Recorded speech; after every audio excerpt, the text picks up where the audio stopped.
क्या आप जानते हैं कि भरत जी ने किस तरह से कौशल्या माता को और अयोध्या के मंत्रियों को समझाया कि कैकेयी के इस दुर्व्यवहार में वह सम्मिलित नहीं है।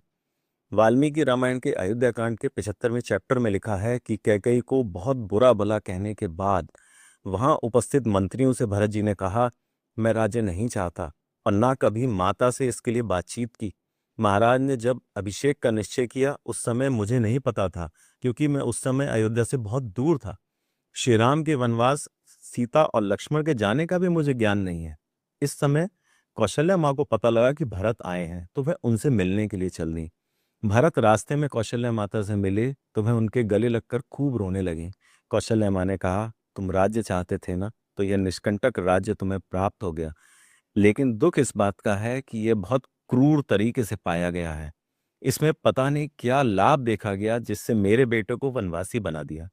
अब तुम राजा हो, मुझे शीघ्र ही उस स्थान पर भेज दो जहां मेरे पुत्र श्री राम है। इस प्रकार भरत को भला बुरा सुनाते हुए कौशल्या बहुत देर तक बोलती रही। तब भरत जी ने कहा, मैं निरपराध हूं।